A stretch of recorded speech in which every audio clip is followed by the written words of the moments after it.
A very good morning to all of you.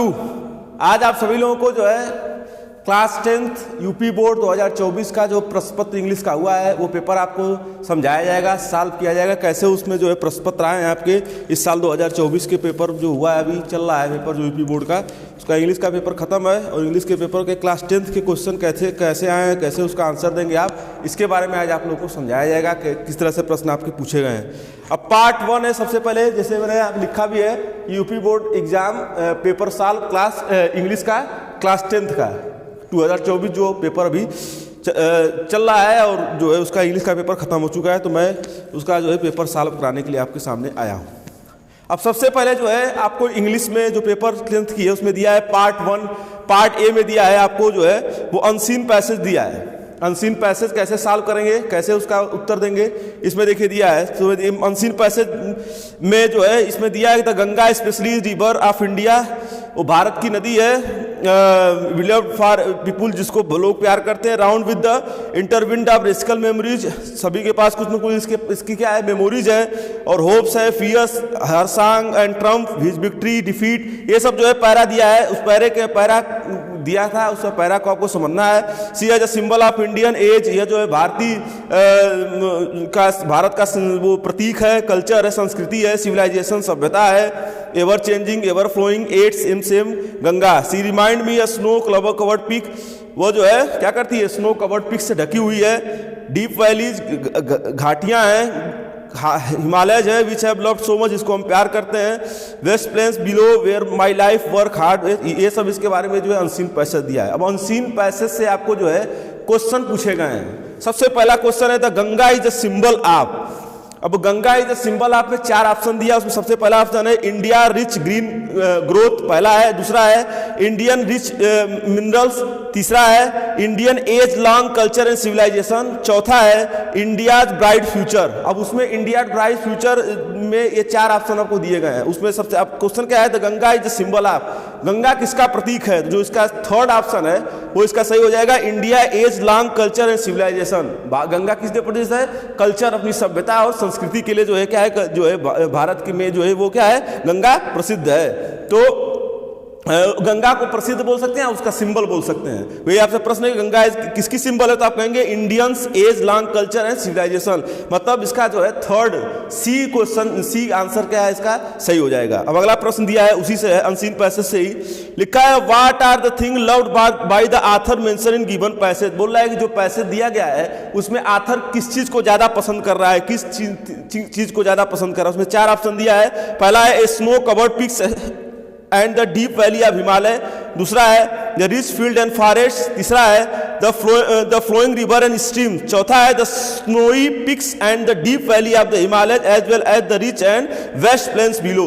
ये D वाला क्या हो जाएगा, सही हो जाएगा। बोल रहा है कि जो स्नोई पिक्स है, जो बोल सकते हैं कि जिसमें बर्फ में जो चोटियां है बर्फीली, डीप वैली जो डीप वैलीज हैं हिमालय की, और जो है रिच वेस्ट प्लेन्स बिलो, इन सब चीज़ों को क्या कर रहा है वो जो है लेखक जो है इस पैसेज में क्या कर रहा है, पसंद कर रहा है। तो ये तीसरा का मतलब पहला का जो है वो सी हो जाएगा सही, और दूसरा का जो है क्या हो जाएगा डी है।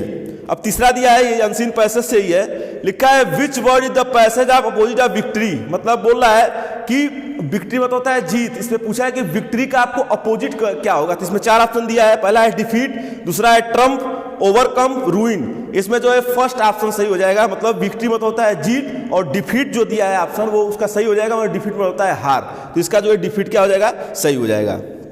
अब अगला देखिए दिया है थर्ड का मतलब ए वाला ऑप्शन जो है वो सही हो जाएगा। अब अगला देखिए दिया है क्वेश्चन 4 से 8 तक है, लिखा है चूज द करेक्ट ऑप्शन, ये जो है आपका जो है अनसीन पैसेज का क्वेश्चन खत्म। अब 4 से 8 तक है choose the correct option to the answer the following question, बोल रहा है कि जो नीचे क्वेश्चन दिए गए हैं उसके जो है आपको सही से ऑप्शन चुनने हैं। तो उसमें सबसे पहला दिया है, ये ग्रामर से पोर्शन से प्रश्न है, द बेल, फिर फिल इन द ब्लैंक छोड़ा है बिफोर दे रिस्ट। अब इसमें आप जानते हैं ये जो इसमें 4 ऑप्शन दिया है, रिंग्स है, हैड रंग है, रैंग है और विल रिंग है, 4 ऑप्शन दिया है। तो इसमें बिफोर दे रिस्ट करके दिए, इसका मतलब ये कौन से टेंस का है, पास्ट परफेक्ट टेंस का। पास्ट परफेक्ट टेंस में जो आप जानते हैं वो कैसा सेंटेंस होता है, उसमें पहले और बाद बात का प्रयोग करके दिया जाता है। तो उसमें जो फर्स्ट होता है उसमें हैड का प्रयोग करते हैं, जो सेकंड होता है क्रिया का सेकंड फॉर्म, मतलब पास्ट इंडेफिनिट और पास्ट परफेक्ट के सेंटेंस का करके बनाते हैं। तो इसमें हो जाएगा द बेल। अब इसमें सेकंड ऑप्शन सही हो जाएगा, हैड रंग बिफोर दे रीच्ड, मतलब बी इसमें ऑप्शन दिया है, वही बी ऑप्शन क्या हो जाएगा, सही हो जाएगा कि मतलब द बेल हैड रंग, जैसे ही घंटी बजी उससे पहले हम क्या हुए थे, पहुंच चुके थे, या वो लोग पहुंच चुके थे, दे दिया है तो वे लोग पहुंच चुके। अब थर्ड इसी का फोर्थ है, अब इसका फिफ्थ दिया है, ही स्लेप्ट, फिर जगह छोड़ा है ए ग्रीन ट्री, एक ग्रीन ट्री के नीचे वो जो है क्या कैसे रहता है, तो उसमें चार ऑप्शन दिया है, अंडर, अबाउट, इन, विथ इन, ये जो है प्रीपोजिशन का है। अब लोग रहा है ही स्लेप्ट, फिर जगह छोड़े एक ग्रीन टी, मतलब एक जो है वो ग्रीन टी के नीचे क्या करता है, वो सोया, एक ग्रीन टी के नीचे वो सोया। अब वो सोया मतलब पेड़ के नीचे सोया, तो पेड़ के नीचे सोया इसका मतलब इसके लिए क्या, किसका प्रयोग होगा, अंडर का प्रयोग होगा, मतलब ऑप्शन ए क्या हो जाएगा, उसका सही हो जाएगा। अब अगला देखिए दिया था रीअरेंज करने के लिए, मतलब सेंटेंस इधर उधर दिया था, उस सेंटेंस को एक जगह करना था। आपको जो है रीऑर्डरिंग के बारे में मैंने पढ़ाया था, मतलब रीऑर्डरिंग का नियम होता है कि पहले सब्जेक्ट, फिर हेल्पिंग वर्ब, ऑब्जेक्ट और कॉम्प्लीमेंट, इस नियम से सवाल लगेगा। इसमें देखिए दिया था रीअरेंज करने के लिए सबसे पहले दिया था लफ्ज दिया है, फिर ऑब्लिक करके माई दिया है, फिर ऑब्लिक टू, फिर ऑब्लिक शेयर, फिर ऑब्लिक ट्वाइस, फिर ऑब्लिक ब्रदर, फिर ऑब्लिक हिज। अब इसमें जो है चार ऑप्शन दिए गए, my twice love to share his brother, ये नहीं होगा। सेकंड ऑप्शन दिया है brother loves his twice to my share, ये भी नहीं होगा। सी ऑप्शन इसमें जो है my brother loves to share his twice, यही क्या हो जाएगा, सही हो जाएगा। मेरा भाई जो है वो खिलौनों को शेयर करना पसंद करता है, बोल सकते हैं, तो सी वाला सही हो जाएगा। और ये डी दिया है to share my brother his twice loves, ये मतलब गलत हो जाएगा। मतलब इसमें जो 6 क्वेश्चन है जो रीअरेंज करना है, उसमें जो है सी नंबर क्वेश्चन क्या है, सही है। अब अगला देखिए दिया है which of the following word is miss spelled, नीचे 4 ऑप्शन दिए हैं, 4 ऑप्शन में दे रहा है कि कौन सा वर्ड है जो गलत लिखा गया है, कौन सी स्पेलिंग जो है गलत लिखी गई। इसमें पहला ऑप्शन है वो एक्सेप्ट है, एक्सेप्ट है वो सही है, ये उसमें गलती नहीं है। एक्सेप्ट है, इसकी स्पेलिंग भी सही है, बी वाला भी सही है। जो सी है एक्सपेक्ट दिया है, वो एक्सपेक्ट होगा, वो ए के जगह पर ई होगा, एक्सपेक्ट हो जाएगा, वहां पर एक्सपेक्ट लिखा है, वही क्या हो जाएगा, गलत में वही स्पेलिंग सी गलत दी गई। तो मतलब बोल सकते हैं 7वां का सी जो है वो क्या हो जाएगा, वो इसमें सही हो जाएगा, उसी की स्पेलिंग क्या दी गई है, गलत दी गई है।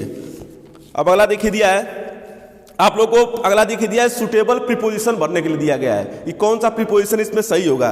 तो लिखा है fill in the gap with suitable preposition, एक गैप दिया गया है और सेंटेंस बना के गैप दिया गया। लिखा है वी आर प्राउड, फिर जगह छोड़ दिया गया है आवर कल्चर। अब we are proud of our culture होता है, इसमें 4 ऑप्शन दिया है, in, of, from, to, 4 option दिया है प्रीपोजिशन का, इसमें जो है ऑफ कल्चर क्या हो जाएगा, सही हो जाएगा। मतलब we are proud of our culture, तो प्राउड के बाद किसका प्रयोग करते हैं, ऑफ का प्रयोग करते हैं, और ऑफ क्या है, प्रीपोजिशन, ये उसमें भरना था। अब जो है अगला क्वेश्चन 9 से 10 दिया है, इसमें फिर पैसेज दिया गया है। पैसेज किसका दिया गया है, वो वल्ली लेसन था, आप लोग को सप्लीमेंट्री में पढ़ाया था मैं, उसमें एक लेसन दिया था, उसमें मैं पैसेज पढ़ रहा हूं। लिखा है this way Valli pickup various small detail about the bus journey, उस रास्ते में वल्ली ने जो है बहुत सारे पिकअप वेरियस स्मॉल डिटेल, छोटे छोटे बहुत सारे वेरियस जो है डिटेल्स निकाले अबाउट द बस जर्नी के बारे में। The town was 6 mile from her village, जो घर था वल्ली का वो उसके जो विलेज था उसके घर से कितने किलोमीटर दूर था, 6 माइल फ्रॉम हर विलेज। जो टाउन था वो जो यात्रा करने हो गई थी उससे वो 6 मील दूर था। द फेयर बाद 30 पैसे, और कितना किराया लगता था, 30 पैसे एक तरफ का, which is almost nothing at all. She heard one well dressed man से but to Valli who scarcely saw the much money for one month to the next it seemed at a fortune। ये आपको जो है passage दिया गया है, passage के बारे में आपको बताया गया। अब इसमें पैसेज से रिलेटेड जो है प्रश्न पूछे गए हैं। सबसे पहले प्रश्न दिया है द टाउन वाज, फिर जगह छोड़ दिया है फ्रॉम वल्ली विलेज। अब इसमें देखिए 6 मील्स दिया था, यहाँ पर पहले जो लिखा था 6 मील्स फ्रॉम द विलेज। अब बोल रहा है इसमें 4 ऑप्शन दिया है, 10 meals, 5 meals, 6 meals, very near. तो बोल रहा है कि ये ऑप्शन है द टाउन वाज, जगह छोड़िए फ्रॉम वल्ली विलेज, वल्ली के विलेज से, गांव से टाउन कितनी दूरी पर था। तो उसमें देखिए 6 मील्स दिया है कहानी में, तो 6 मील्स क्या हो जाएगा, सही हो जाएगा। मतलब वल्ली के द टाउन वाज, वल्ली के गांव से टाउन की दूरी कितनी थी, 6 मील की। अब अगला देखिए दिया है the fair of the bus was, अब बोल रहा है कि एक तरफ का बस का किराया कितना था, तो देखिए इसमें लिखा था द फेयर वाज 30 पैसे वन वे, तो उसमें सेकंड दिया है पैरा, उसमें दिया क्या दिया है, एक तरफ का कितना पैसा था 30 पैसे, तो इसमें 10वां का ए क्या हो जाएगा, सही हो जाएगा, मतलब कितने उसके किराया कितना था 30 पैसे एक तरफ का, मतलब दोनों तरफ का 60 पैसे, लेकिन इसमें क्यों किसकी बात की गई है, एक तरफ के किराए की बात की गई है, इसमें 30 पैसे क्या हो जाएगा, सही हो जाएगा। अब अगला देखिए दिया है democratic election was held in south Africa, बोल रहा है कि साउथ अफ्रीका में जो डेमोक्रेटिक इलेक्शन हुए थे वो कब हुए थे, बोल रहा है कि साउथ अफ्रीका में डेमोक्रेटिक इलेक्शन जो है वो कब हुए थे, तो इसमें जो है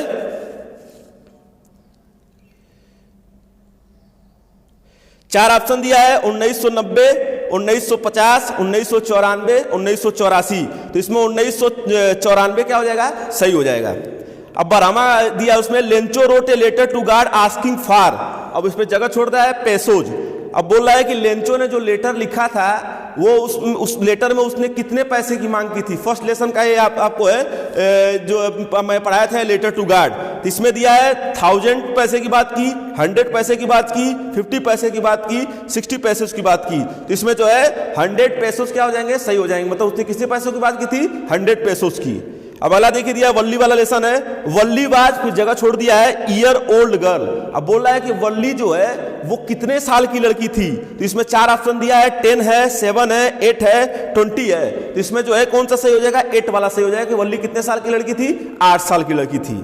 ये जो आपने 11 से 13 क्वेश्चन सॉल्व किए ये जो है बहुविकल्पी प्रश्न है। अब अगला देखिए दिया है क्वेश्चन 14 से 15, ये मल्टीपल क्वेश्चन था, ये भी जो है अगला भी मल्टीपल क्वेश्चन है। इसमें एक स्टेंजा दिया गया है, स्टेंजा मतलब किसी पोयम का स्टेंजा दिया गया, दिखा है इसमें सम से the world will and in fire, कुछ लोग कहते हैं कि जी जो फायर से जो है वो क्या हो जाएगा, वर्ड खत्म हो जाएगा, सम से इन आइस, और कुछ लोग कहते हैं जो बर्फ से, from what I have taste of desire, हम लोग कैसे जो है इच्छाओं का टेस्ट कर पाएंगे, टेस्ट कर पाए, I hold with those who favour for fire.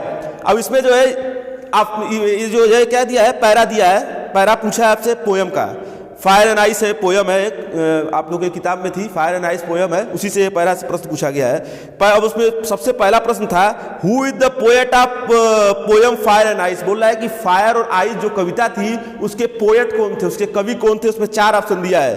पहला दिया है लेस्ली, दूसरा दिया है रॉबर्ट फ्रोस्ट, तीसरा दिया है कार्लाइन, चौथा दिया है रॉबिन केलिन। अब इसमें जो है वो बी ऑप्शन क्या हो जाएगा, सही हो जाएगा, मतलब कौन थे, Robert frost. Fire on ice के कवि कौन थे, पोएट कौन थे, रॉबर्ट फ्रोस्ट।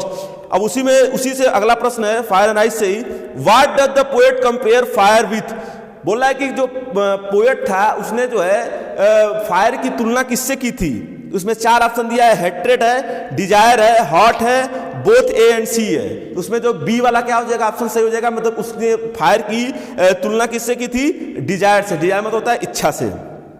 अब जो है क्वेश्चन नंबर 16 से 20 दिया था, choose the correct option to the answer the following question. अब इसमें जो है बहुविकल्पी प्रश्न आपसे पूछे गए थे कि आपको 4 ऑप्शन दिए गए हैं और 4 ऑप्शन जो है वो 4 ऑप्शन को में से एक कोई ऑप्शन क्या हो जाएगा, ये सही हो जाएगा। ये आपसे सप्लीमेंट्री का से पेपर में प्रश्न आया है। अब उसमें सबसे पहला दिया है उसमें 16 नंबर में, Mr Pumphrey was a, Mr Pumphrey क्या थी, इसमें 4 ऑप्शन दिया है, poor lady, selfish lady, rich lady, gentle lady, तो इसमें क्या हो जाएगा, रिच लेडी आपका सही हो जाएगा, मतलब पम्फेरी क्या थी, रिच लेडी थी। अब उसी का 17 क्वेश्चन है, what did Hari Singh want from Anil, Hari Singh जो था वो अनिल से क्या चाहता था, सप्लीमेंट्री का ये प्रश्न है। इसमें जो है क्या हो जाएगा, 4 ऑप्शन दिया है, वर्क, मनी, इटेबल्स, होम, तो उसमें क्या दिया था, मनी, मनी वाला ऑप्शन सही हो जाएगा, मतलब बी को ऑप्शन उसका सही हो जाएगा। 18 का दिया है अगला प्रश्न है, what type of man was Griffin, Griffin कैसा व्यक्ति था, उसमें पहला ऑप्शन है लॉलेस पर्सन, दूसरा दिया है ब्रिलियंट साइंटिस्ट, सी दिया है बोथ ए एंड बी, और चौथा दिया है नन ऑफ दिस, उसमें ए और बी क्या हो जाएगा, बोथ ए एंड बी क्या हो जाएगा, सही हो जाएगा, मतलब वो लॉलेस पर्सन भी था और ब्रिलियंट साइंटिस्ट भी। अब 19 प्रश्न दिया है, what did Ebright start collecting in childhood, Ebright ने जो है अपने बचपन में क्या कलेक्ट करना शुरू किया है, तो उसमें पहला ऑप्शन है रॉक्स है, बटरफ्लाइज है, क्वाइंस है, ऑल ऑफ दीज है, तो इसमें क्वाइंस क्या हो जाएगा, सही हो जाएगा। अगला देखिए दिया है, व्हाट वाज भोली रियल नेम, बोल रहा है कि भोली का जो था वो वास्तविक नाम क्या था, इसमें 4 ऑप्शन दिया है, प्रिया, गीता, सुलेखा, सीता। इसमें जो है सुलेखा क्या हो जाएगा, सही हो जाएगा, मतलब भोली का जो वास्तविक नाम क्या था, सुलेखा। ये आपको जो है बहुविकल्पी प्रश्न 16 से 20 तक। अब अगला देखिए दिया है पार्ट बी। पार्ट बी में जो है आपको रीडिंग से एक पैरा दिया गया है, उसी पैरा से आपको क्वेश्चन पूछा है। पैरा क्या है, to try the first step of ladder of success. बोल रहा है कि अगर आपको सफल होना है तो सबसे पहले आपको कोशिश करना पड़ेगा। If you do not try, अगर आप कोशिश नहीं करते हैं, you can not be successful, तो आप सफल नहीं हो सकते हैं। All the great men of world lead very delight lives। सभी लोग जो महान लोग हैं वो बहुत ही ज्यादा डिलाइट जीवन जीते हैं। They did not waste even a minute। वो एक क्षण भी अपना बर्बाद नहीं करते थे जो लोग थे great mens. Hence they could perform such a glorious deed। इसीलिए जो उन लोगों ने बहुत सारे जो है भव्य कार्य भी किए। One who works in a bound of reap the reward of one effort। एक बार कोई व्यक्ति जो है, एक व्यक्ति जो काम करता है उसको उसका क्या करता है, एफर्ट जो प्रयास करता है उसको परिणाम मिलता है। Idleness is the way to ruin oneself. अगर अब जो है आइडलनेस हो जाते हैं, अगर बोल सकते हैं कि मतलब काम करना, लचीलापन हमारे अंदर अगर आ जाता है तो वही हमको क्या करता है, बर्बाद कर देता है। Therefore one should give up idleness. अगर हम जो है आइडलनेस को छोड़ दें, and having grinding up one lion should try to ascent up the hill to the success. तो हमको जो है बहुत ऊंचाई पर हम क्या कर सकते हैं, जा सकते हैं, या हमको सफलता मिल सकती है। उसमें सबसे पहले दिया है, ये आपको जो है पैसेज था, पैसेज का ये इसका मतलब था। अब उसमें सबसे पहला प्रश्न है, what should we do to get success in life. बोल रहा है कि सक्सेस प्राप्त करने के लिए हमको क्या करना चाहिए। तो उसमें सबसे पहले जो आप पढ़े थे, we can to try the first step of ladder of success. If you do not try you can not be successful. लिख रहा है, बोला प्रश्न पूछा कि सक्सेस को प्राप्त करने के लिए क्या करना चाहिए। तो पहले के हिसाब से है कि सक्सेस प्राप्त करने के लिए हमको जो है क्या करना चाहिए, ट्राई करना चाहिए। लिख रहा है कि अगर आप ट्राई नहीं करते हैं तो आप सफल नहीं हो सकते हैं। तो सफलता प्राप्त करने की सबसे पहली क्या काम का है कि आपको सबसे पहले तो पहला स्टेप आपको आगे बढ़ाना है, तभी आप सफल होंगे। और दूसरा बात है कि सफलता प्राप्त करने का एक और प्रक्रिया है कि आपको सतत जो है वो क्या करना है, ट्राई करते रहना है। अगला देखिए दिया है, what type of life did the great man of the world lead. बोल रहा है कि जो ग्रेट मैन है, महान लोग हैं, वो कैसे जीवन को आगे बढ़ाते हैं। लिखा है, all the great man of world lead very delight live. सभी लोग जो जीवन में ग्रेट मैन है, महान लोग हैं, वो अपने डिलाइट जीवन जीते हैं। डिलाइट जीवन जी के जो है वो अपना जीवन महान बनाते हैं। They did not waste even a minute. सबसे बड़ी उनकी विशेषता क्या, कैसे वो डिलाइट जीवन जी रहे हैं, मतलब वो एक क्षण भी अपना बर्बाद नहीं करते हैं। Hence they could perform glorious deed. इसलिए उन्होंने जो है बहुत सारे अच्छे कार्य भी किए हैं। मतलब उसका पैरा जो सेकंड है वो उसका आंसर हो जाएगा। थर्ड दिया है, who is the bound of reap the reward of his effort. तो थर्ड का हो जाएगा, one who work in bound to reap the reward of one effort. Idleness is way to ruin oneself. मतलब idleness जो होती है वो आपको क्या करती है, अपने स्वयं को आप बर्बाद करती है। Therefore one should give up idleness. इसलिए हम लोग को आइडलनेस जो है वो क्या करना चाहिए, छोड़ना चाहिए। तभी हमको जो है वो क्या करते हैं, हमको रिवार्ड उसका मिलेगा, एफर्ट्स का। अगर हम आइडियलनेस नहीं छोड़ रहे हैं और एक कार्य किए जा रहे हैं तो हमको उसका परिणाम नहीं मिलेगा। डी दिया है, find out a word in the passage which mean destroy. D है कि आप बताइए कि डिस्ट्रॉय का मतलब क्या होता है। तो डिस्ट्रॉय का मतलब होता है बर्बाद करना। इसमें वेस्ट दिया है, वेस्ट क्या हो जाएगा, वो सही हो जाएगा। मतलब अगर इसका मीन्स अगर पूछे डिस्ट्रॉय का तो क्या हो जाएगा, वेस्ट। इसमें वेस्ट बोल रहा है कि पैसेज से आपको खोजना है तो डिस्ट्रॉय भी हो सकता है, रूइन भी हो सकता है। रूइन भी दिया है यहाँ पे, रूइन भी लिख सकते हैं। रूइन मतलब होता है बर्बाद करना, डिस्ट्रॉय मतलब भी होता है नुकसान करना या वो करना। तो ये जो था आपको इसका 4 ऑप्शन हो जाएगा। अब अगला देखिए दिया है, उसी में राइटिंग है, पार्ट बी में ही। ये तो रीडिंग था, अब राइटिंग है। लिखा है, write a letter to your father demanding money to purchase your book. अब बोल रहा है लेटर राइटिंग आपको आया था इस बार एग्जाम में। बोल रहा है कि लेटर राइटिंग के में पूछा है कि आपको पिताजी से जो है वो डिमांड की है कि money to purchase for your book, कि आप कहीं काम कर रहे हैं, कहीं तैयारी कर रहे हैं या कहीं कोई पढ़ाई कर रहे हैं, तो पढ़ाई में जो है आपको अपने पिताजी से जो है बुक के लिए पैसे मांगने हैं। तो ये आपको लेटर राइटिंग लिखना था। मैं आप लोगों को बताया भी था कि लेटर राइटिंग डियर फादर करके और उसके बाद अपनी बात लिख के कि हम लोग को ये काम चाहिए, एक कार्य लिखना है। फिर आर करके दिया था, write applicant to principal to grant you 5 day leave to the attend your marriage sister. अब बोल रहा है कि 5 दिन की छुट्टी का आपको लेटर एप्लीकेशन लिखना था अपने प्रिंसिपल को कि आप अपने मैरिज सिस्टर की मैरिज है, वहाँ आप अटेंड करने जा रहे हैं। तो मैंने बताया था टू द प्रिंसिपल, फिर स्कूल का नाम लिखेंगे, फिर सब्जेक्ट लिखेंगे कि मैंने 5 day leave to attend your marriage, sister marriage. फिर उसके बाद जो है आप नीचे से अपनी बात करके सर करके लिखेंगे, most respectfully I beg to say that I am attending marriage sister, so I can not attend the class, please give me 5 day leave. इस तरह से आप करते हैं। फिर नीचे योर ओबीडियंटली, इधर फिर डेट डालेंगे, जिस तिथि को आप लिखे थे उस डेट डालेंगे। ये जो मतलब सिस्टर पर आपको लिखने के लिए आया था, मैरिज पर आपको अटेंड करने जाना है। अगला देखिए दिया है, रिपोर्ट राइटिंग आई थी। Right A report on independent day celebration your school in 80 to 100 words. आपको 100 वर्ड से 80 से 100 वर्ड में आपको इंडिपेंडेंट डे पर जो है वो स्वतंत्रता दिवस पर जो है आपको स्कूल में सेलिब्रेशन किया जा रहा है, उसके बारे में रिपोर्ट राइटिंग लिखनी थी। उसमें हिंट क्या दिया था, डेकोरेशन ऑफ स्कूल बिल्डिंग, कि आपने जो है स्वतंत्रता दिवस पे कैसे अपने आप स्कूल को डेकोरेट किया है, ये पहली हेडिंग थी। दूसरी थी फ्लैश होस्टिंग, जो झंडा फहराया जाएगा वो किसके द्वारा फहराया जाएगा, कै बजे फहराया जाएगा, कौन मुख्य अतिथि है, इसके बारे में लिखना था आपको। सिंगिंग ऑफ नेशनल एंथम, जो नेशनल एंथम हम गाते हैं, राष्ट्रगान गाते हैं, वो कैसे गाया गया, कितने लोगों ने गाया, कब गाया गया।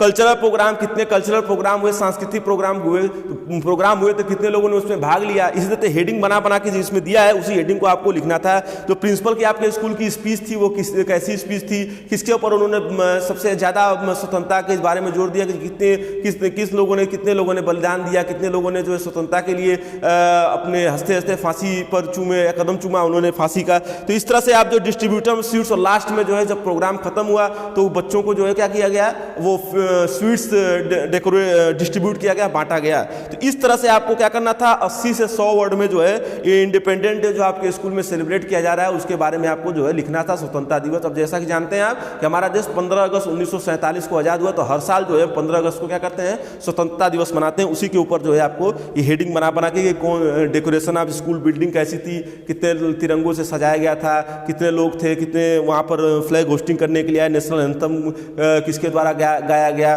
कितने लोगों ने नेशनल एंथम गाया आपके स्कूल में, यही सब अपना कल्चरल प्रोग्राम कितने लोगों ने भाग लिया, आपने क्या किया अपने प्रोग्राम में, अगर आपने भाग नहीं लिया तो किस चीज़ में आपकी रुचि ज़्यादा थी, उसमें आपने किस चीज़ में आपने काम किया। यह जो है इंडिपेंडेंट डे के ऊपर आपको आया था। आर करके दिया था, right an article on the importance of taking regular exercise, जो आप रोज दिनचर्या में जो एक्सरसाइज करते हैं, अबाउट 80 से 100 वर्ड में इसको भी लिखना था। या तो आप इंडिपेंडेंट डे पर लिखते या आर करके दिया था, मतलब दोनों में से एक को लिखना था। तो पहला था इंडिपेंडेंट डे और दूसरा था कि आप जो डेली एक्सरसाइज करते हैं, तो एक्सरसाइज में आपको क्या करते हैं, इंट्रोडक्शन में लिखना था कि एक्सरसाइज में आप कौन सी एक्सरसाइज सबसे ज़्यादा करते हैं। कीप आवर बॉडी एक्टिव, अब क्यों करते हैं, क्योंकि आपकी बॉडी जो है क्या हो, एक्टिव हो, तो उसके बारे में लिखना था। Tension free and happy all day, और ये भी था कि मतलब आप ऐसा करने से टेंशन मुक्त रहते हैं। बेटर कंसंट्रेशन ऑफ स्टडी, अगर हम जो है डेली स्टडी करते हैं, डेली हम लोग एक्सरसाइज करते हैं तो हमको जो है जो कंसंट्रेशन है स्टडी पे वो हमारा क्या रहता है, बना रहता है। कंक्लूजन, निष्कर्ष निकालना था आपको कि भाई डेली एक्सरसाइज जो हम करते हैं उससे हमारा निष्कर्ष क्या निकला, बोल सकते हैं हमारा शरीर स्वस्थ रहता है, हम जो है अधिक ऊर्जा के साथ काम कर सकते हैं, और पढ़ाई में और सब चीज़ों में हमारा जो है वो कंसंट्रेशन मतलब मेरी मेमोरी जो है वो अच्छी हो गई है। इस तरह से आप क्या करते थे, कंक्लूजन लिख सकते थे, निष्कर्ष लिख सकते थे। मतलब आपको जो है रेगुलर एक्सरसाइज जो आप करते हैं उसी के ऊपर जो है आपको क्या करना था, आर्टिकल राइटिंग आई थी। अब आप जो है ये जो था, अब अगला ये ग्रामर पोर्शन का आप क्वेश्चन नंबर 4 है, ये थर्ड था, 4 है। लिखा है rewrite the following sentence by changing into indirect speech, मतलब आपको इनडायरेक्ट स्पीच आया था चेंज करने के लिए। उसमें सबसे पहला क्वेश्चन था, my brother said to me where are you going. जब इसका इनडायरेक्ट स्पीच हम बनाएंगे तो लिखेंगे my brother ask me where I was going. मतलब आप जैसा जानते हैं कि वेयर जब लग जाता है तो उसी वेयर से उसको क्या करते हैं, हम दोनों वाक्यों को जोड़ देते हैं। मी के हिसाब से आई को हमने चेंज कर दिया, और आर है प्रेजेंट था उसको हमने किस में चेंज कर दिया, पास्ट में चेंज कर दिया। और सेड टू को जब आप इंट्रोगेटिव सेंटेंस बनाते हैं तो मैंने इनडायरेक्ट में बताया था कि सेड टू को बदल के किस में कर देते हैं, आस्क्ड में। तो यहाँ पर जो है my brother ask me where I was going, ये इसका क्या हो जाएगा, आंसर हो जाएगा। अगला देखिए दिया है, change the following into passive voice, बोल रहा है कि जो नीचे दिए गए उसको पैसिव वॉइस में चेंज करना है। तो सबसे पहले लिखा है ही always help the poor, he always help the poor, इसी को आपको पैसिव वॉइस में चेंज करना था। जब इसको चेंज करें तो मैंने बताया था जो सेंटेंस का ऑब्जेक्ट होता है वो सब्जेक्ट में चेंज हो जाता है। लिखेंगे the poor is always helped by him, poor जो है वो हमेशा पुअर उसके द्वारा जो है पुअरों की क्या की, गरीबों की मदद की जाती है। तो यहाँ पर जो है, या the poor is always helped by him. और आप जैसा कि जानते हैं कि जब भी एक्टिव से पैसिव वॉइस में चेंज करते हैं तो क्रिया का थर्ड फॉर्म लगाते हैं, जैसे कि हेल्प्स को मैंने हम जो है हेल्प लिख दिया है, HELPED। अब अगला देखिए दिया था पंक्चुएशन था, पंक्चुएशन में दिया था पहला शुरू किया है, how does this machine work ask the boy.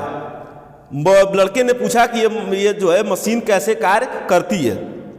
अब देखिए उसमें जो पहला लेसन है, न कहीं उसमें फुल स्टॉप लगाया है, न कहीं कुछ जो है उसमें लिखा है। तो जब इसको हम सही करेंगे, पंक्चुएट करेंगे, तो लिखेंगे the boy asked, the boy asked, फिर कामा और इन्वर्टेड कामा लगाएंगे, how does this machine work, कि यह मशीन कैसे कार्य करती है, फिर इन्वर्टेड कामा बंद कर देंगे और फिर फुल स्टॉप कर देंगे। मतलब इन्वर्टेड कामा दो ठो ऐसे कामा ऊपर लगाते हैं और नीचे कामा लगाएंगे। मतलब यही आपसे उसको सही करना था कि कामा और इन्वर्टेड कामा ऊपर लगाना था और लास्ट में फुल क्वेश्चन मार्क का निशान लगाना था, क्योंकि वो क्या कर रहा है, प्रश्न पूछ रहा है कि how does this machine work, यह मशीन कैसे काम करती है। जब कैसे काम करती है तो क्या हुआ, प्रश्न पूछ दिया। तो इस तरह से इसको क्या करना था, सॉल्व करना था। मतलब कामा और इन्वर्टेड कामा लगाना था, तो बॉय आस्क्ड के बाद कामा और इन्वर्टेड कामा, फिर उसके बाद अपनी बात करनी थी how does this machine work, फिर इन्वर्टेड कामा बंद, तो फिर क्वेश्चन मार्क। अब अगला प्रश्न दिया है, translate the following into English.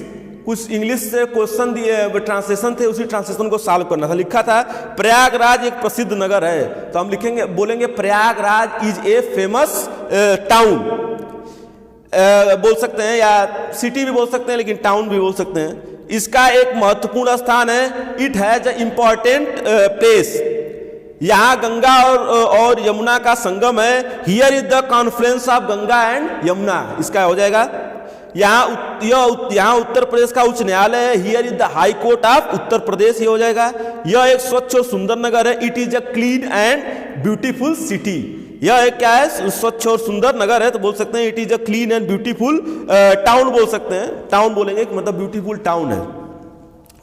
शहर के लिए, सिटी के लिए नगर शहर आता है। अब अगला प्रश्न दिया है, answer the following question in about 30 to 40 words इस दिया है। इसमें क्वेश्चन आंसर आपसे पूछा था, why was Lencho angry when he receive letter. तो मैंने बताया भी कि लेंचो क्यों क्रोधित हो गया जब वो लेटर प्राप्त किया, इसलिए क्रोधित हो गया कि वो जो है ये लेटर टू गार्ड्स है कि उसको जो 100 पैसे की मांग किया था और उसको 70 पैसा ही मिला था और उसको 30 पैसा नहीं मिला, इसलिए क्या हुआ, वो क्रोधित हो गया था।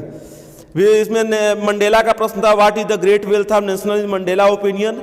वो मंडेला के ओपिनियन से क्या था, देश की आज़ादी, वहाँ के लोगों को उनके अधिकार मिले, उनके हक मिले, इसीलिए जो उन्होंने जो है आंदोलन किया था। आपको जैसा कि Nelson Mandela long walk to freedom, जो लेसन नेल्सन रोहिला मंडेला के द्वारा लिखा गया था, और ये लेटर टू गार्ड जो लेसन था वो जो है आपको लेटर टू गार्ड जो फर्स्ट लेसन था, लेंचो वाली जो कहानी थी, उसको जो है जीएल फ्लुएंस द्वारा जो है क्या किया गया था, लिखा गया था। तो उसके अधिकारों के लिए जो है वो क्या किया, नेल्सन मंडेला ने जो है अपना आंदोलन किया था। फिर any feeling about having diary था, एनी फ्रैंक का लेसन था, वो थर्ड बी वाला, 5वां का बी है। और उसी में आर दिया था, was Lencho surprise to find letter from him with the money in it. तो सरप्राइज नहीं हुआ, सरप्राइज इसलिए नहीं हुआ क्योंकि जो उसने मांग की थी उतना वो पैसा उसको मिला नहीं था, इसलिए वो सरप्राइज नहीं हुआ। उसने फिर दोबारा लिखा कि भाई हमने 100 पैसे की मांग की थी, आपने 70 पैसा क्यों भेजा है, 30 पैसा का है, तो उस चीज से सरप्राइज नहीं हुआ। अब अगला प्रश्न दिया था, उसमें ये 5वां था या 6वां दिया है, answer any one of the following in the 16 words.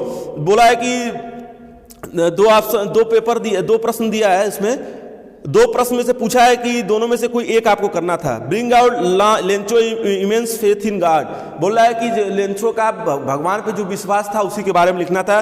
तो आप जैसा कि जानते हैं अटूट विश्वास था भगवान पे, उसने उसका वो बार बार उसने लेटर लिखा, लेटर लिखने के बाद जो है उसको पैसे प्राप्त नहीं हुए, तो फिर उसने दोबारा लेटर लिखा कि जो और पैसे थे वो कहाँ गए। उसने जो है जो बंच ऑफ क्रुक्स बोला था, जितने भी वो पोस्ट ऑफिस के मैन थे, वहाँ को बोला बदमाशों का समूह है, उन्हीं ने जो है हमारा पैसा क्या किया है, भगवान ने लेकिन उन्होंने पैसा हमारा क्या किया, चुरा लिया, जबकि ऐसा नहीं था। उन्हीं लोगों ने जो है पैसा कलेक्ट करके उसके जो मदद की थी, जो उससे क्रॉप डिस्ट्रॉय हो गई थी, जो फसल नष्ट हो गई थी, उसी फसल को नष्ट हो गई थी, तो उसने लेटर लिखा, लेकिन भगवान को लेटर लिखा क्योंकि उसका मानना था कि भाई भगवान की वजह से ही जो है ये हमारी फसल नष्ट हुई है, लेकिन ऐसा नहीं था। उन्होंने लेटर लिखा तो भगवान को तो पत्र कोई भगवान तो भेजेंगे नहीं, तो उन्होंने देखा, जब वहाँ पर पहुँचा पत्र पोस्ट ऑफिस में पोस्ट मास्टरों के पास, उन्होंने कहा कि भाई इतना इसका अटूट विश्वास है, तो उन्होंने जो अपने कलीग्स थे, जो अपने लोगों से, उनसे उन्होंने पैसा इकट्ठा किया और पैसा इकट्ठा करके जो है उसने फिर उनको भेजा। लेकिन 70 पैसा ही भेज पाए, 30 पैसा उन्होंने नहीं भेजा। तो फिर दोबारा जो है वो लेटर लिखता है कि भाई 30 पैसा आपने क्यों नहीं हमारा भेजा। तो ये जो है उसके बाद उसके लिए जो है वो अपने उनको दोषी भी ठहराता है जो पोस्टमास्टर, लेकिन हालांकि ऐसी बात नहीं थी। अब लिखा है, अगला प्रश्न था, हुआ नेल्सन मंडेला। अब बोल रहा है नेल्सन मंडेला कौन थे, तो दक्षिण अफ्रीका के प्रथम अश्वेत राष्ट्रपति थे। यही आपको लिखना था, the first president of Indian वो साउथ अफ्रीका, अश्वेत राष्ट्रपति थे और अश्वेत राष्ट्रपति थे। Black, What ideal did she set out for the future of South Africa in inauguration speech? जो उन्होंने जो है भाषण दिया था, जो इनॉग्रेशन स्पीच दिया था, उन्होंने जो उसमें क्या कहा था जानते हैं 2 डिप्टी स्पीकर्स और 2 प्रेसिडेंट ने शपथ ली थी, फाइटर जेट था। आथर इस पे desire of thank all freedom, सबसे पहले तो उन्होंने जो है फादर जिन्होंने जो है बलिदान दिया था उनको थैंक्स बोला। Mandela believe that courageous is not the man of who is fearless, उनका विश्वास था कि जो व्यक्ति करेजियस है वो फियरलेस उसको होना चाहिए। But man who has overcome fear, लेकिन लोगों को जो है फियर पर जीत भी प्राप्त करनी चाहिए, इन्होंने भाषण में दिया था, ये बात बोली थी। ही आल्सो मेंशन 2 रिस्पॉन्सिबिलिटी ह्यूमन, वो हमेशा लोगों की 2 रिस्पॉन्सिबिलिटी की बात करते थे। How is order to fulfil the obligation toward the society, की समाज में जो आपका दायित्व है उसको आप कैसे निर्वहन कर रहे हैं। His obligation toward his family वो बात निगलेक्टेड, और जो है वो बोला कि अपने परिवार के लिए जो है जो ऑब्लिगेशन थे, दायित्व थे, वो उससे सबसे उसके ऊपर भी वो अपने देश को क्या करते थे, रखते थे। He became a man of people when he realized that the idea of freedom was illusion for him. बोल रहे हैं कि ये पीपुल लाइक हिम, उनके जैसे द्वारा जो है लोगों को जो आइडिया ऑफ फ्रीडम था, आइडिया ऑफ जो चीज़ें थी उसके लिए जो है वो उनको इसका एहसास हुआ कि जो लोगों की आइडिया ऑफ फ्रीडम है, जो आज़ादी है वो ख़त्म हो रही है। इसके लिए उन्होंने आंदोलन किया, जानते हैं। उसके बाद जो है उस आंदोलन में वो सफल भी हुए, और उसके बाद जो ऑपरेशन था, जो उत्पीड़न होता था, उसको उन्होंने जेल भी डाला, और उस जेल डालने के साथ साथ जो है जो वहाँ पर जानते हैं कि ब्लैक और काले और गोरे लोगों में जो है वो हमेशा भेदभाव किया जाता था, उसके लिए तमाम आंदोलन भी हुए। और उस आंदोलन की सफलता या उस आंदोलन को शुरू करके इन्होंने जो है देश को वहाँ पर जो है आज़ादी दिलाई, और आज़ादी दिलाई ही नहीं, और प्रथम जो है अश्वेत राष्ट्रपति भी बने, जो कि अश्वेत वहाँ पर तमाम तरीके से उनको काले गोरों का भेद से उत्पीड़न किया जाता था। ऐसा उनका मानना था कि उत्पीड़न नहीं होना चाहिए, इसलिए उन्होंने आंदोलन भी किया। आंदोलन में वो सफल भी हुए, और सफल होने के बाद चल के जो पहले अश्वेत राष्ट्रपति बने थे। तो यही उन्होंने फ्रीडम फाइटर के किया। हिमसेल्फ गेट रॉब्ड ह्यूमैनिटी दस the operation two is not free, और उन्होंने हमेशा मानवता को हमेशा ऊपर रखा, मानवता के लिए उन्होंने दिया। ये नेल्सन मंडेला की सेट आइडिया थी इनॉग्रेशन स्पीच में, जो उन्होंने स्पीच दिया था कि मानवता सबसे ऊपर होनी चाहिए और मानवता के आगे जो है कोई चीज़ नहीं होनी चाहिए। लिखा था racial domination against dark skin people of own land, बोला है कि उन्हें अपने भारत में, अपने देश में जो है वहाँ पर क्या होता था, उनके साथ भेदभाव किया जाता था तमाम तरीके से 20वीं सेंचुरी में। And his 8 decades and man that system and hold overturn the even replace by the that recognise the right and freedom. वो बोल रहा है कि अपने उनके अधिकारों के लिए, अपने आज़ादी के लिए बहुत दिनों तक वहाँ पर लोग लड़ते रहे। उसके बाद लड़ते लड़ते बहुत सारे लोगों ने उसकी आज़ादी, जब वो देश आज़ाद हुआ या इस सब चीज़ों से जब वो आज़ाद हुआ और प्रथम अश्वेत राष्ट्रपति बने, तो बताते हैं तमाम लोगों ने जो है वहाँ इस आज़ादी के लिए, जितने भी लोगों ने जो है शहादत, बहुत सारे लोगों ने शहादत दी, तब वो दिन देखने को उनको मिला था। ऐसा जो है कहानी थी, और इसीलिए जो है वो भेदभाव के खिलाफ वो हमेशा लड़ते रहे, और उस लड़ते लड़ते आखिरकार अंत में जो है वो प्रथम अश्वेत राष्ट्रपति जो है वहाँ पर बने थे। उन्होंने ऐसा कहा भी कि भाई अब जो है भेदभाव देश में या वहाँ नहीं होना चाहिए। इनॉग्रेशन स्पीच में ऐसी सब बातों का उन्होंने क्या किया था, वर्णन किया था। डिस्क्रिमिनेशन नहीं होना चाहिए, भेदभाव नहीं होना चाहिए। सिम्बलिज्म वो है 2 नेशनल एंथम एयर संग, 1 फॉर द वाइट। वहाँ पर जो है जब वो हो तो 2 नेशनल एंथम गाया गया था, एक जो है वो गोरों के लिए गाया गया था, एक जो है ब्लैक लोग रहते थे वहाँ पर लोगों के लिए गाया गया था, ताकि दोनों लोगों में क्या हो, समानता आ सके, दोनों लोग एक दूसरे से समानता से मिल सकें। और आप जानते हैं जो है समानता और स्वतंत्रता सभी लोगों के लिए बहुत ज़रूरी थी। इसी तरह से साउथ अफ्रीका में भी ये जो भेदभाव होता था उसके खिलाफ उन्होंने जो आंदोलन किया, उस आंदोलन का परिणाम निकला कि उनको जो है सफलता इसकी मिली। अब अगला देखिए था, ये आपको नेल्सन मंडेला का लेसन। अगला देखिए दिया है, who has compose the poem dust of snow. बोल रहा है कि जो डस्ट ऑफ स्नो थी पोएम, कविता थी, क्वेश्चन नंबर 7 है कि डस्ट ऑफ स्नो जो कविता थी वो किसके द्वारा जो है क्या किया गया था, लिखा गया था। तो डस्ट ऑफ स्नो जो है सबसे पहले कविता में पढ़ाया था आप लोग को, इसको तो है रॉबर्ट ली फ्रोस्ट ने लिखा था। तो डस्ट ऑफ स्नो कविता किसने लिखा था, रॉबर्ट ली फ्रोस्ट ने। What does the poet teach us through this poem? इस पोएम में क्या सिखाते हैं, कवि क्या सिखा रहा लिख रहा है। In this poem a simple incident of present, the poet is standing under hemlock tree, वो हेमलॉक ट्री के पास खड़ा रहता है पोएम, और पोएट और वो क्या रहता है, बहुत ही ज़्यादा सैड रहता है। Is thank that his day has been last, then a crow shake the hemlock tree and dust of snow fall him. वो बोलता है कि जो दिन उसका खत्म हो गया, और दिन खत्म होने के बाद वो बोला कि जो क्रो है उसने जो है वो पेड़ को हिलाता है, और जो हेमलॉक ट्री जो विशैला पेड़ होता है, डस्ट ऑफ स्नो फॉल, तो जो क्योंकि वो ठंडे के दिन रहता है, तो ठंडे के दिन में जो डस्ट स्नो होती है, स्नो के माध्यम से वो क्या होती है, नीचे गिर जाती है। This little incident bring about a sudden change, और ये छोटी सी घटना उसके जीवन में जो है बहुत बड़ा बदलाव लाती है। The state of the poet mind, जीवन के उसके बदलाव लाती है। हिज मूड हैड चेंज, उसका मूड चेंज हो जाता है। His think that it have saved the rest of his dead and get busy with the work like the crow. बोल रहा है कि अगर हम वो हमेशा जो है वो कहता है कि काम करते रहना चाहिए, जैसे कि एक वो क्रो है, वो अपना काम हमेशा क्या करता रहता है। Convey that sometimes certain movement or action which are simple have large significant. बोल रहा है कि छोटे जो काम होते हैं कभी कभी हमको क्या करते हैं, बहुत बड़ा परिणाम या हमको महत्व देते हैं। They can change the mood of life our place, वे जो है जीवन को और हम पर्सन्स को क्या करते हैं, बदल देते हैं। The way a crow shake down dust of snow on the poet inspire, और जो बताया मैंने आपसे जो हेमलॉक ट्री से जो वो हिलाता है, तो क्या होता है, जो बूंदें होती गिरती हैं, उससे वो जो है पोएट बहुत इंस्पायर होता है।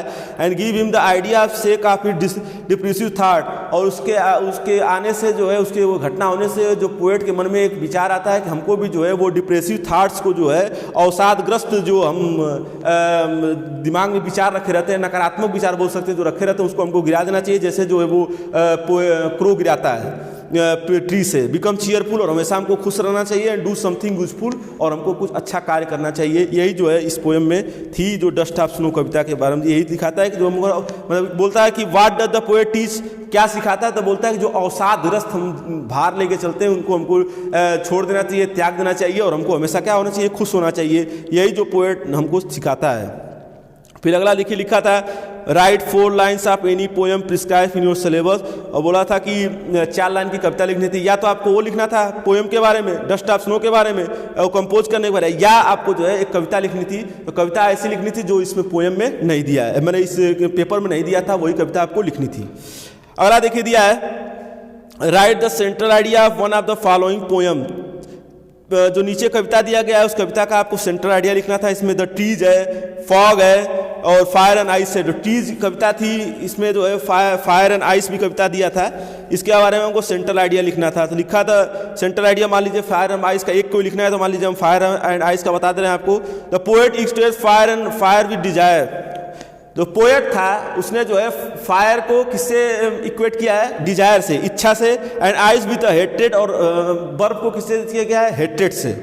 Both of these are growing with enormous speed. ये दोनों चीज़ें जो हैं, जो डिजायर है और हेट्रेड है, वो जो क्या होती है, विशाल पैमाने पे बढ़ती हैं। If we do not check them, अगर हम इसको देखते नहीं हैं, देन देम फ्रॉम ग्रोइंग, बढ़ने से, द वर्ल्ड विथ पेरिस, तो जो विश्व है वो क्या हो जाएगा, नाश हो जाएगा। So we must retain and retrain our desire, इसलिए हमको अपने डिजायर्स, इच्छाओं से अवश्य सीखना चाहिए। And love our fellow being, और हमको जो है हमेशा आपके समकक्षी, सहमानी और जो अपने साथ के लोग हैं उनसे हमेशा क्या करना चाहिए, प्यार करना चाहिए। कविता हमको क्या करती है, सिखाती है। तो ये जो था इसमें फायर एंड आइस का ये जो है सेंट्रल आइडिया था।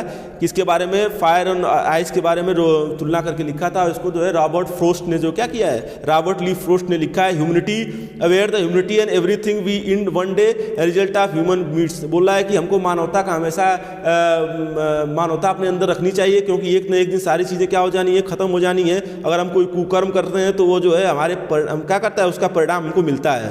The poet say that both fire and ice are destructive. बोल रहा है कि फायर और आइस दोनों क्या हैं, बहुत ही विनाशकारी हैं। Fire of violence desire will put the world to end in. Fire से जो है वो क्या होता है, विद्रोह, हिंसा होती है। और डिजायर से जो है वो क्या होता है, विश्व खत्म हो सकता है। If the world had perish, अगर विश्व नाश हो जाएगा 2 बार, then it will be the perish by the hatred between man and man. तो हम तो ऐसा करने से जो है आदमी में जो हेट है वो भी क्या हो जाएगी, खत्म हो सकती है एक दूसरे से। Ice has been present as a symbol of hatred. यहाँ पर जो है आइस को जो है वो ऐसे दिखाया गया है जैसे जो है हेट्रेड को क्या कर रही है, वो सिंबल कर रही है, प्रेजेंट कर रही है। तो ये जो था फायर एंड आइस कविता के बारे में आपसे प्रश्न पूछा गया था। अब अगला प्रश्न दिया था answer any one of the following in about 30 to 40 word, 30 से 40 वर्ड में जो है दिया गया था। Who are responsible for poor condition of dog name Tricki. ये जो है था आपको ट्रिकी लेसन से आया था। आप जैसा कि मैंने पढ़ाया था आपको ट्रिकी लेसन के बारे में, क्यों वो जो है ट्रिकी फेल इल हुई, ट्रम्प ऑफ सर्जरी था जेम्स हेरिड का, सप्लीमेंट्री से क्वेश्चन आया था। आपको पूछा गया था कि who are responsible for poor condition of dog name Tricki. Dog name Tricki था, उसके लिए उसको कौन रिस्पॉन्सिबल था, तो बताया उसने जो है बहुत ज़्यादा उसने खाना खा लिया था, और खाना खाने से जो है उसको जो है क्या समस्या हो गई थी, खाना खाने से वेरी फास्ट बोला था। उसके कौन Tricki was recover from illness needing energy food, और बहुत सारे खाना खाने के बाद जो है Pumphrey is not a refuse unhealthy things, he advised stop giving unhealthy things. और जो उसको खाना खाई गई थी उसमें dogs look like a bloated sausage with a leg, और उसके लेग में जो क्या हो गया था, सूजन भी हो चुकी थी। तो एडवाइज जब वो ले गई डॉक्टर के पास, तो डॉक्टर ने कहा कि भाई इसको अनहेल्दी चीज़ जो है वो खाया गया है, इसके द्वारा इसको ये समस्या आई है, और इसको जो है ऐसी चीज़ों से क्या करना चाहिए, रिफ्यूज करना चाहिए, इनकार करना चाहिए। So he fell sick and the doctor is called. जब ऐसा कर ली गई तो डॉक्टर ने उसको ऐसी राय दी थी, बताया था not ready to leave the dog, nearly fainted just hearing this word. वो बहुत ज़्यादा प्यार भी करती थी। Then he take the dog along put and bed on for surgery, और सर्जरी के लिए वो ले गई। The dog does not much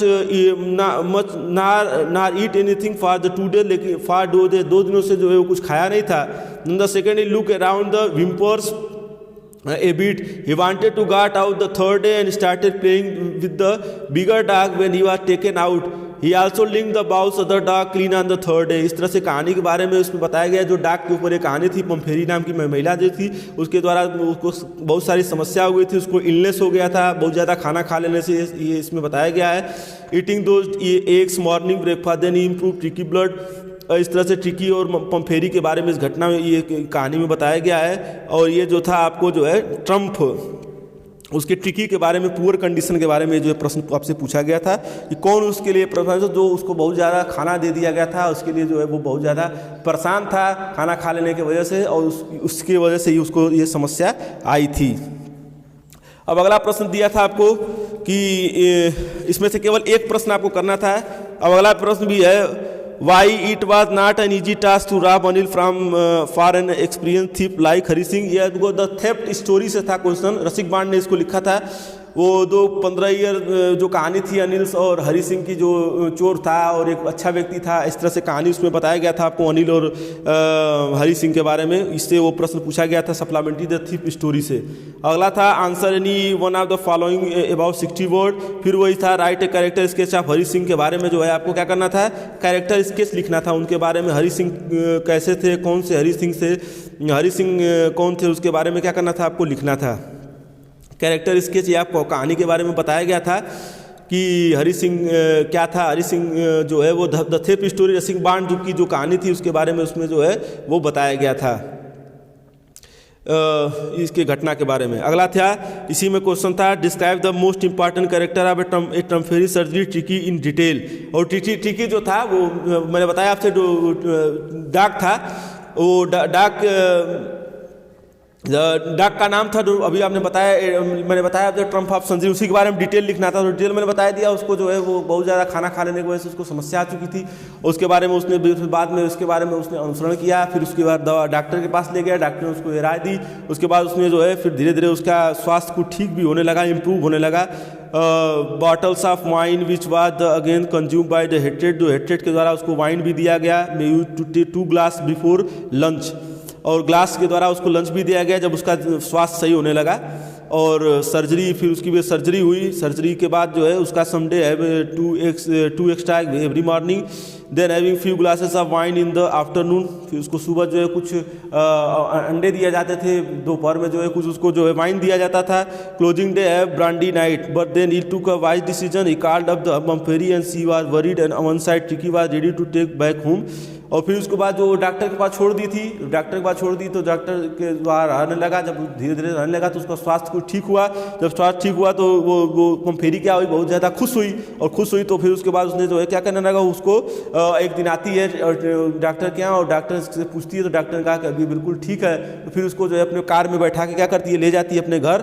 पंफेरी said that the she would not be able to ever thanks him for what he had done, also that the surgery had been successful and Tricki was now cure. और जब surgery उसकी सही हो जाती है तो उसको जो है अपने घर ले जाती है, और घर ले जाने के बाद जो है पंफेरी का जो डाग रहता है ट्रिकी, वो क्या होता है, बिल्कुल सही हो जाता है। तो यही जो है उसमें ट्रिकी जो था उसके बारे में डिटेल आपको लिखनी थी कि ट्रिकी एक डाग था वो पंफेरी का, और उसके बाद उसको दवा ज़्यादा वो खा लेने की वजह से उसको समस्या हो जाती है। समस्या की वजह से जो है उसको सर्जरी भी होती है। सर्जरी के बाद वो वहाँ डॉक्टर के पास रहता भी है बहुत दिनों तक। उसके बाद एक दिन जो उसका स्वास्थ्य सही हो जाता है, डॉक्टर उसको फ़ोन करते हैं। फ़ोन करने के बाद वो आती है और पंफेरी और उसको फिर अपने घर के तरफ क्या करती है, लेती जाती है। ये जो था एक ट्रम्प ऑफ सर्जरी जो लेसन था आपको सप्लीमेंट्री का, जेम्स हैरिट ने इसको लिखा था, उस लेसन से जो है आपको प्रश्न आया था।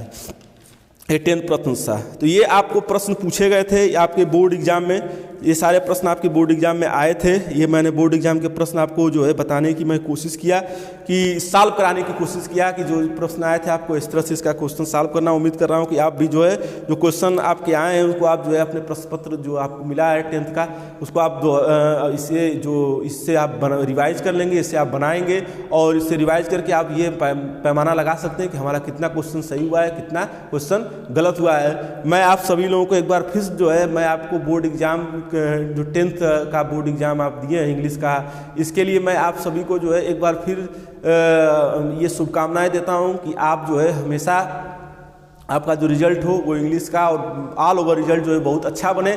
मैं इसी शुभकामना के साथ जो है इस पेपर को मैं सॉल्व करवाने की कोशिश किया कि भाई आप लोग का जो पेपर जो आपने दिया है उसका आंसर आपको मालूम होना चाहिए। तो एक छोटी सी कोशिश थी कि आपको इसके माध्यम से उसका आंसर मिल जाएगा और आपने क्वेश्चन को से इसका आंसर क्या करेंगे, आप मिला लेंगे और मिलान करके आप इसका अनुमान अपने आप ही लगा सकते हैं कि आपका कितना क्वेश्चन सही है और कितना क्वेश्चन गलत है। मैं आप सभी लोगों को एक बार फिर जो है बेस्ट ऑफ लक बोलने के साथ, रिजल्ट के लिए बेस्ट ऑफ लक बोल रहा हूँ कि आप सभी का रिजल्ट 10th का जो भी एग्ज़ाम दिए हैं बोर्ड एग्ज़ाम, आप उसका रिजल्ट आपका सबसे अच्छा हो और आप जो है बोर्ड एग्ज़ाम में अच्छे से अच्छे अंकों से सफल हो। इसी उम्मीद के साथ मैं अपनी बात को विराम देता हूँ और ये आशा करता हूँ कि आप सभी का रिजल्ट जो है बहुत ही अच्छा होगा। ये आज आपका क्लास 10th का मैंने पेपर हल कराने की कोशिश की और ये पेपर जो है क्या हो चुका है, सॉल्व हो गया। अब इसको आप क्या कर सकते हैं, मिलान कर सकते हैं। Thanks to all of you.